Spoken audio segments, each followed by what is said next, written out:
Heroes of the Storm on YouTube. We'll see you in the Nexus.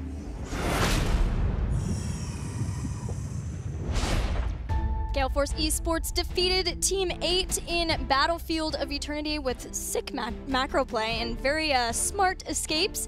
Maybe even lucky, I would say. Calculated always. Never admit you're wrong. That's what, you know, hero queue, like hero league, solo queue of any kind, you know, you never go, oh, I lucked out. You always go, calculated, boys. Absolutely. Totally calculated. Brought out the calculator.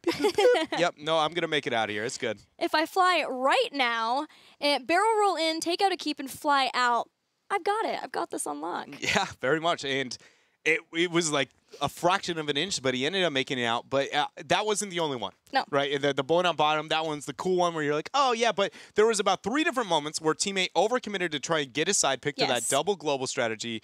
Not double global, one global with a pseudo Zeratul side soak. And every time that it failed, it led to halftime show on the side of Gale Force. And that was a lot of the reason GFE was to be able to take off in that game. And it kind of took the brawling team fight that we know so heavily out of Team 8 on Battlefield Eternity and just said, what if we don't? You know, I love whenever teams ask that question. What if we don't play the playstyle you expect of us? Yeah, it does once again seem like Gale Force Esports knew and understood and prepared for their opponent. And that's something that we have seen from them quite a lot. It's the reason that they're able to be the only team to defeat Tempo Storm as well in Part 1. So things looking really good for Gale Force Esports here Game 1, but it's far from over. It's a best of 5. Wondering if Team 8 is going to choose Battleground now, and they've never chosen Battleground before except one time at the Western Clash. Otherwise, they always want to pick first pick. I feel like it's still going to be the standard of moving into the first pick direction. I think unless there is a heavy argument and it becomes a unanimous kind of thought process that there is a second pick advantage, like there is no OPOP of sitting in the first pick position, that almost every team I think is going to take that. Because we saw originally at HGC in Part 1 that half the teams were like, I like the map, but eventually it got to the point where it was like first pick, first pick, first pick across the board. Yeah, with the exception of Naventic. I think Naventic was really the only one who was more willing to flex it back and forth. So we'll have to see what Team 8 gets to choose. It is a loser's pick format here in HGC, so they will get the choice of that. But let's talk about the Medivh now as we look at the Battleground pool and see where we're going to be going. Medivh has been a fail-safe for Team 8 throughout HGC this year, and now all of a sudden it doesn't work out for them. Are they completely rethinking strategies, or... Okay, so we're going to go to Shrines. So Team 8 did choose map pick. All right. Well, you know, it's I think that is a smart choice considering the exact question you just asked. Yeah. So the Zeratul's taken out.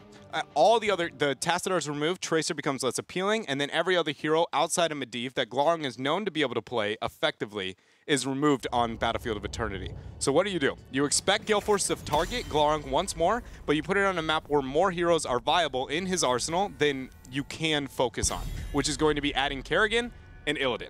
Suddenly our options, and even the Greymane. So suddenly you have now 3 more heroes, so you can't look at Glaurung as the how do we rid of that, but you might be able to set your focus towards Prisma. I was wondering about that. But this is another Battleground where you could justify taking Ragnaros too. But Prismat, there was that time on bottom in the last game where he was caught twice, once right after another. I think a lot of that comes down to using the isolation also over the adaptation, because typically you're so comfortable just getting ganked like that when you are a Dahaka.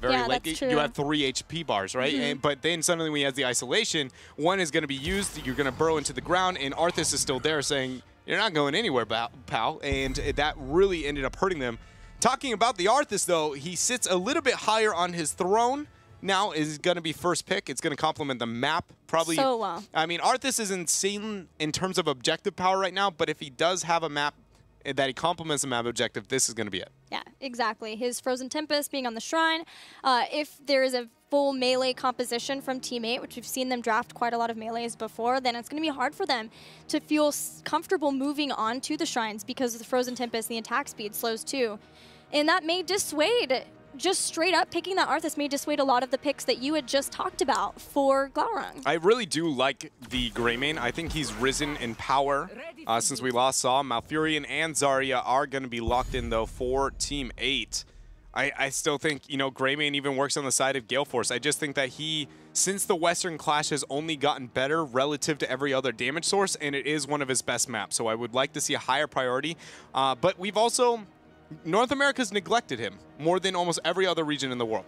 Even when he was at his top of his game, we put him mid-tier.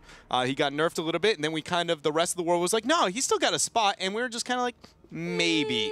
We might think about it. So, you know, maybe I'm giving him a bit too much credit, but I can tell you I personally feel in this situation, from what we've seen of the rest of the world, I would like to see him even on the top half of a draft here on Shrines. Well, even having Zarya now makes you question if there's going to be somebody who will be enabled. And Vala and Lucio taken, so not going to have a Vala potential pairing with Zarya so far in the Zarya Shields. Yeah, I love the Lucio priority there. A little bit more comfortable with that priority on him because we saw a really strange support choke on the last game, but Akka clutched it out. Can't judge there. Greymane is going to be the hover for teammate rather than questioning if they want to move that direction. So, so if it is, then we remove the Greymane. Where do we see Glorong? Do you see it into another shielding Undying? Well, you know, never mind. They're just going to pull away from that. Rid of the Dahaka. No global here outside of the ETC, which, you know, it's hard to call him a global. It's only one heroic, and it's still kind of like, Especially on Infernal Shrines, I would highly doubt that Stage Dive's taken over Mosh Pit. There's so many good places to get a Mosh. Lucio would give some movement speed maybe to try to get away that and position away from that, but even still, you can catch a lot of people with a Mosh Pit on Infernal Shrines. So now for Gale Force, obviously a backline. Oh, they still rid of the ETC. I was going to say more focus onto the backline here and the fact that one's only going to be picked up and a lot are, you know, still available, very impactful. But ETC is the option. So teammate like playing Diablo on this battleground. However, I feel like teammate goes into a weekend, picks one warrior, and that is their warrior for the weekend. Not that Justine can't play everything else. It's like they're like, okay, we're going to focus our strategies on this, having this warrior, this type of setup. So I guess we'll see if that's going to hold true, if Varian is picked again, or if teammate want to switch something up. Well, conveniently enough, top deck and wrecked. Is that, you know, are you going for that one? Yeah, because I think you nailed it. I didn't expect the Varian to come out. I was just going to go, but Varian, like in this situation, he's so linear in how he has to approach the game, and then casual Lucy or Varian just done. Drop. No, that's. You know, but you are right. We talked about it, that it does seem as if they go, well, this is Varian week, you know, and it was Diablo week. We got to experience that. We experienced ETC week as well. It's strange to see that out of them there, but then they go with the Gul'dan. Huge impact when it comes to this map. Not necessarily the greatest burst follow-up. Zarya doesn't do that either. So this last pick for teammate has to be somebody who, you know, he does the hurt right here. He puts on the hurt. My first thought is like Li Ming doesn't work that well when it comes to the map, maybe, but it is a comfort for them. Greymane is still up, so Greymane is. I think it's Glaurung's hero though. Yeah, that's so still left. Probably the Greymane, especially because they hovered the ban and decided to opt out of it. Yeah. Thinking they want it later, but Tyrael, man, Tyrael Arthas, there is not a better double warrior composition, and Sonya actually is going to be the last pick here. Ooh. I like to see Sonya coming back. You know, we see a bit more of her than we have seen in the past, but I don't know if this is the place. With Zarya as the shielder, to be able to enable her a bit more, Malfurion and Gul'dan are going to be doing a lot of damage, but into an Arthas Tyrael and a Lucio. Those are insane. Those are absolutely insane picks. Legitimately, almost any other mid-tier damage could be on that roster, and I'd still be like, I am so in favor of the draft of GFE. Unless there was a global advantage somewhere on the side of teammate, which conveniently enough, they were removed. It almost seems, and I think I'm still a little bit in dorm mode, but I'm looking at this, I'm like, this is Kentucky-esque. Right? Having Sonya for the backline dive, and then Gul'dan with Horrifies too. It reminds me a lot of that. It seems to me like they're banking a lot on the right Horrifies. Yes, they are. Yeah, that is their playmaker. Is hitting a Horrify and getting a kill. But if it doesn't land on the Tyrael and the kill target, then nothing is going to end up dying. Even Lucio itself can get a solo support save, but it's not optimal when looking at when, you know, Lucio is suddenly the terror that he can be. Tyrael is going to be the one who wants to back that up, get the save. It works very well on the map. It enables everything that Arthas is good at, and it disables everything he is weak against. last game too, there was a lot of focus on Arthas, Equinox. He almost never died. And even when he did die, there was so much done that a lot of times there were trades. There's never a super favorable, like that fight was so strongly in favor of teammate. I wonder if they're going to try to switch up who they're focusing this time or if they continue that. I feel like they have to focus on him, right? They have to put focus onto the front line quite a bit with the draft that they've ended up building here in this game. So maybe it's not really whether or not they want to at this point. It's more so what can they get away with to be able to win the game. And it's going to have to be onto Tyrael. It's going to have to be onto Arthas. I think it's going to be rare that Valla moves out of position far enough to actually get killed. Well, teammate bringing Sonya back to Infernal Shrines. We're ready to head into game number 2 on Infernal Shrines.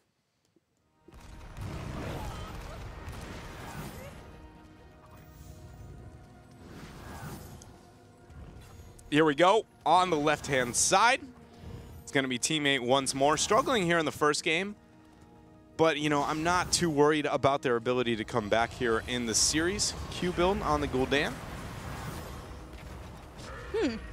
So a little riskier, but a lot of damage output.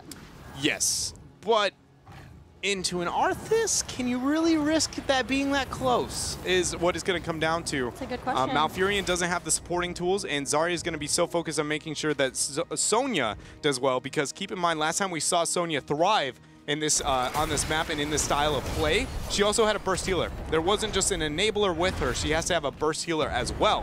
So now Malf needs to make up for the Gul'dan peels and heals, but Zarya is going to help the Sonya. So suddenly that Gul'dan Q build is going to help when it comes to shrine control, but Equinox should be able to get a lot of Howling Blast like that. But that damage output was pretty huge. And once again, I've heard a lot about this double full support that has been happening a lot in North America. It's not just North America. I've heard it's, we saw a bit of it in the Europe already in HGC. That's true. But I've also, heard tales from some of my friends on some of the teams there that it's not just the teams we saw today. It is a thing. And it's going to be here to stay for some time. Anytime macro game is removed, like with the globals, I think it is going to really be able to thrive, especially on maps where it's not possible to abuse global macro play. Like Cursed Hall is one you can get away with it. Infernal Shrines is actually one you can as well, but not as easily as other maps in the game. But typically ones like Sky Temple's a prime one where you can't split push strategy to win the game. It's all about can you win the fight, and it's really hard to take on double supports and double warriors. Yeah, you would think that you would lose a lot out on damage, but as long as we see Fan, who I feel like is one of the best Vallas in all of NA HGC, you can see how aggressive he plays when he knows, he changes up how aggressive he is depending on the composition he has. Somebody like Caterpillar does the same thing. So it's up to him to make sure that he is getting the hope that's necessary to keep Ariel healing throughout the game. And originally I was skeptical as well, looking at Gale Force draft with how much frontline the Tyrael Arthas that they have together. But now locking in that Ariel and having that double support makes them amazing when it comes to sustaining the single damage output of the Gul'dan and the AoE poke that he provides. But it's going to make Glaurung that much more successful. Nobody's going to actually have enough damage to push him away, especially post 13. Oh yeah, the later this goes, the scarier Glaurung will be. But for now, he's taking quite a bit of damage. Justin's going to once again use that shield wall going back into parry build. Howling Blast, Equinox, Rex, Sonya. But look at all that poison damage going out. The root does land, but nobody's going to fall down here. 20 skeletal defenders for Gale Force. Catching up is going to be teammate, even being a man down, but with the health bars of GFE being so low. They're banking on the Ariel to set him up, and it looks like it is going to be working out here. Initiation happens here. Glaurung goes in as well. Can't help but feel like a rather optimistic initiation, but no counter engage because Equinox is completely out of mana.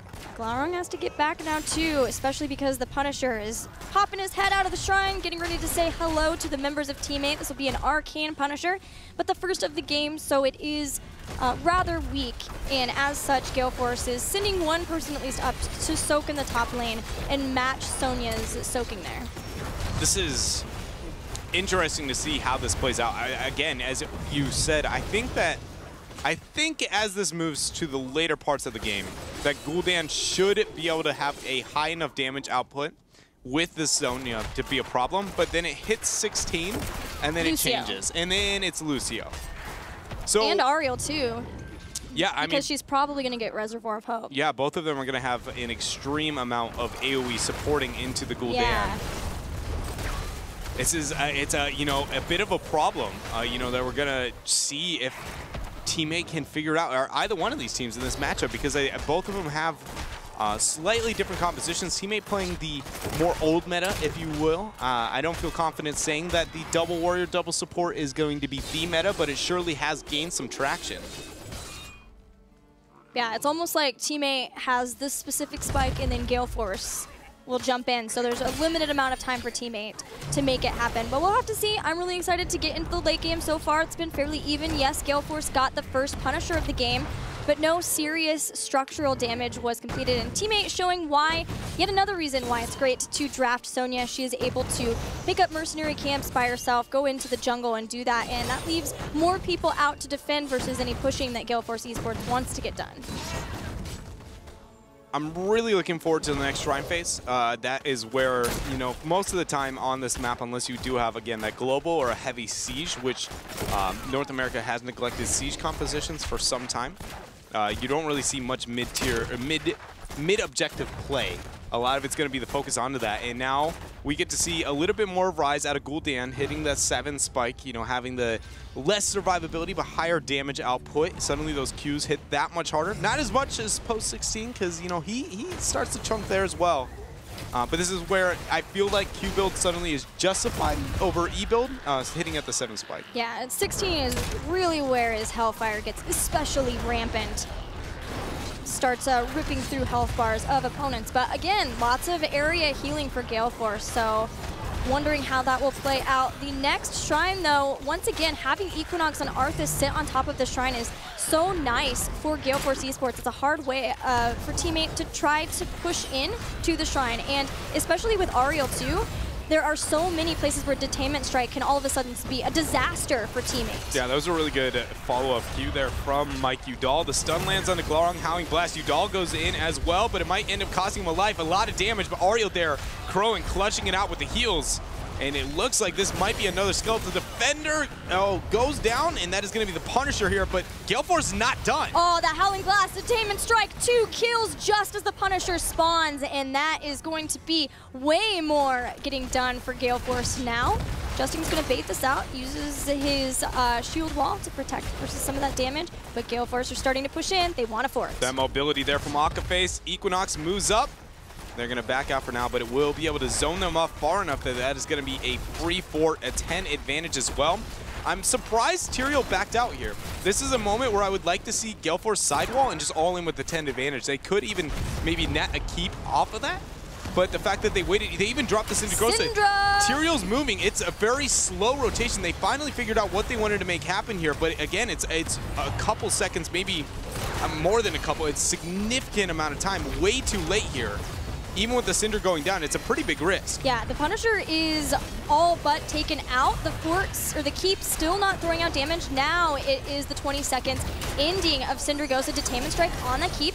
It is variant, so he has his sustainability to get out. The keep will go down. How much can Team 8 take out? They have heroic abilities, but the movement speed of Akaface. Yeah, so how you actually, okay, Gale Force made a colossal mistake by not having Mike Udall there, right? Think about how many less heroics would have been needed to be used if they were as a 5-man squad. Wait a minute here. Hang on. Invade's gonna happen, taunt throws down, the root follow-ups there, Aegis drops. Expulsion Zone 2. Mike gets thrown back as soon as he's out of Aegis. Has Eldrain's Might. He's going to make the miracle escape once again. But he has no mana for Sanctification if things get hairy past this point. Good peel coming out from Fan. Drops the strafe, just saying, get off my team. And in fact, they are going to be able to walk away here. Udall is going to try and rid of the Shaman camp on top, and Teammate capitalizes by looking towards the front wall. They need to get a lot done because they have lost a keep really early into this game, and that's a frustrating point for Teammate, especially being down a game already. You do not want to go down the first 2 games in a best of 5. All right, and so when looking at that exact point again and how it was played out, we know that Tyrael not making the rotation maybe wasn't the most optimal choice, but past that point, Teammate could have punished. With so many heroics dropped to be able to make sure they got the keep itself, the minute that Tyrael makes the transition down, Glarong committed to top for some time to get the experience. Made sense. Once he knows he can trickle XP down fast enough, he could have rotated behind and then you collapse. And the heroics are used to get the keep, but then they have no heroics to take the fight past that point, but somebody has to force it. And that was Glarong's role, but instead, he went with the safer play. You know, I don't know if it's even more the safer one, but definitely it's going to be, I guess that'll be the easiest way to put it. It wasn't risking anything, because if they used their heroics and didn't get a kill, you know, it would have been looking a lot worse for Team 8. Yoda used Expulsion Zone 2, but it was just slightly out of range to push Equinox toward the team, buying the time for Team 8 to rotate in and get a kill on Arthas to kick off this Shrine phase. So now all the members of Gale Force Esports still alive, still looking to get their 13 talents before trying to engage, so that they have that advantage over Team 8. Team 8 understands this, so they move on to the Shrine immediately. They have to start winning these engagements. And we're almost hitting a moment where I think the Gul'dan should be able to thrive, and it's not that 16 mark. Glarong is almost going to hit that 13 spike as well with the life funnel. Beautiful Howling Blast, a lot of damage going on to Equinox. The taunt not going to be used yet. Sound Barrier dropped with the Sanct, a bit of a stacking, but Syndra Gosu moves right on through, ripping them through. The fear though, 1-for-1 trade. But that Horrify 1-for-1, Arthas is taken out. Health bars on both sides fairly low, but it's Gale Force Esports who has the double supports, and both supports still up. Just puts their health bars right back to full, and Gale Force can stay on the Shrine, whereas Team 8 has to go back off for a second and tap. That lets Gale Force Esports catch up with Skeletal Defenders. Yeah, that was the exact situation that we, talk about why double support can thrive, is that even if you go even, they are able to restore an HP so much better than any other style composition. Taunt going out onto Ariel. Aegis is going to be used. She's not going to have the self-heal. She goes down. Ariel taken out, and this is a huge turn for Team 8. They did not have their support here. Malfurion is still running up. I thought that would be the end for Team 8, losing their support for just getting the Warrior of Gale Force. But taking out Ariel allows Team 8 finally to get a Punisher of their own. The not having the peel to be able to rid of all the pressure that Team 8 was able to apply, then force a poor Aegis out of Crowan, and then put him into a bad spot. And I'll get to it a little bit later. There are a lot of catapults on bottom pressuring that somebody on the side of Team 8 is going to have to respect in a couple of seconds here.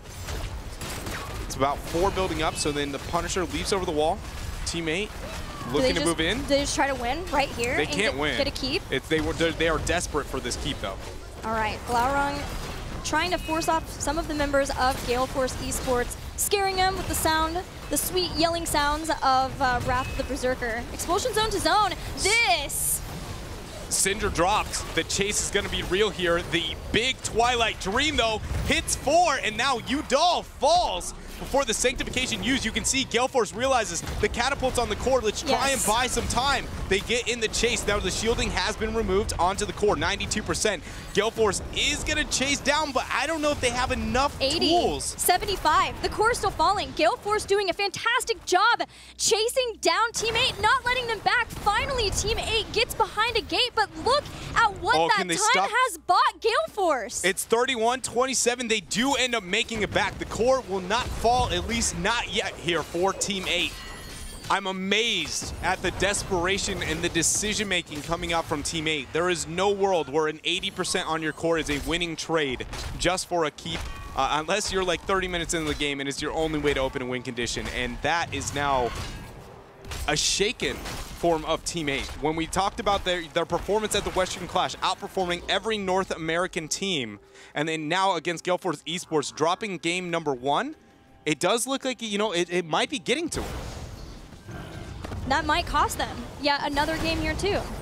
They have very limited options now to try to take this game back, to wrest it underneath their control, because Gale Force Esports can push anywhere for free. They can even just hide, and Team 8 has to fear for a backdoor. Yeah, it's just, whenever you get your opponent that low onto the core, you suddenly have in a moment where no matter how big of an advantage your opponent gets, you begin to make them question themselves, because you can feign just not even showing up in the map makes them have to send somebody back to be like, I can buy time, I can get them dismounted, I can make, I can get us a little bit of breathing room here. So even if things go sour for the next couple of minutes on GFE's side, they are very comfortable here on that 22% HP core. 16 for both teams. Shrine activating. And this Shrine is everything, because Team 8 have no keep in that lane. they have barely a core at this point.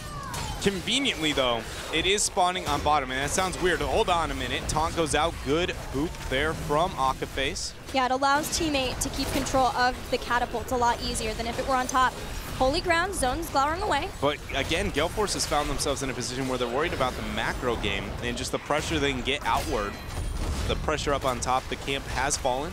Equinox fell low in HP, but Crowan luckily is going to be there to restore some of that HP.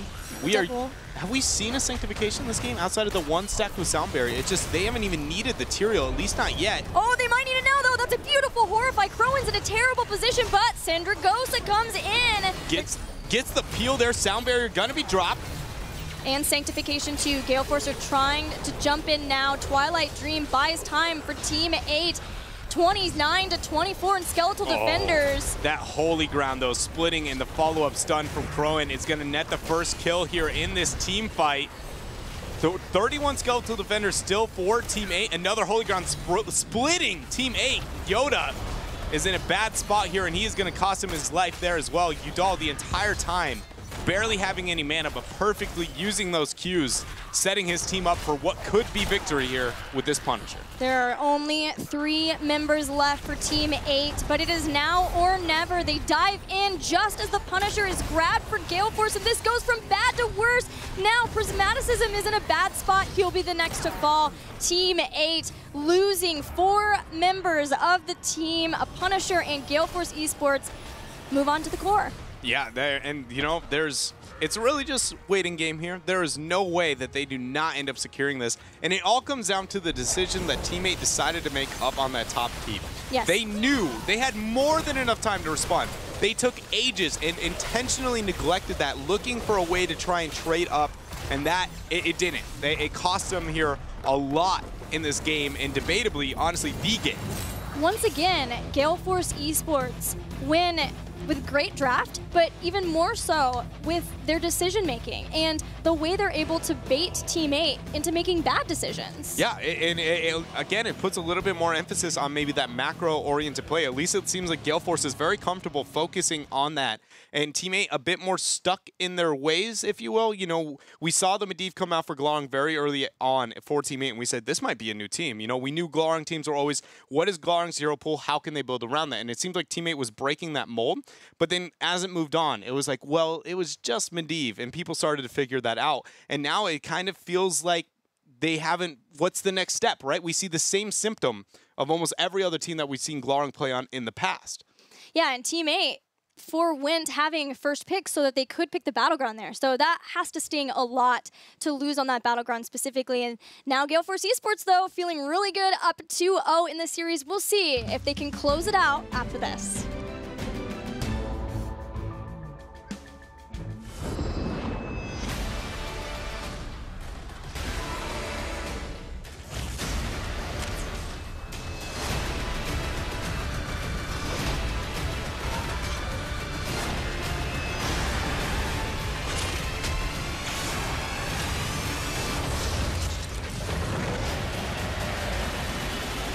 Heroes of the Storm. Play free and experience the new StarCraft-themed Battlegrounds. Rated T for Teen.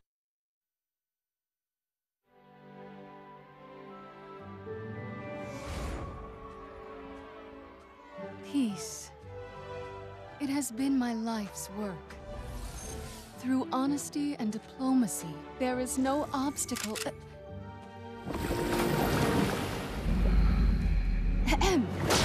There is no obstacle we can't overcome. Within each of our hearts lies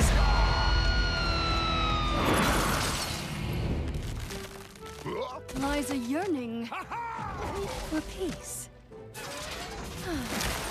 Even in this odd place, I truly believe that each of us can find a way to live in harmony. As I was saying, I am Jaina Proudmoore. We don't need to fight, but if you insist, so be it.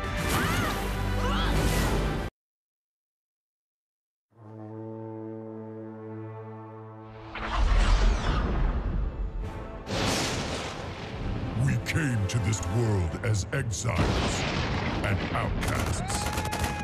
But together, we can be more. A weapon to break the chains of oppression. A bastion for the hunted and the lost.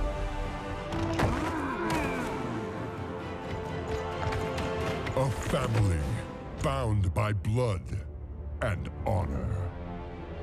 And if our enemies do not give us peace, we will give them war!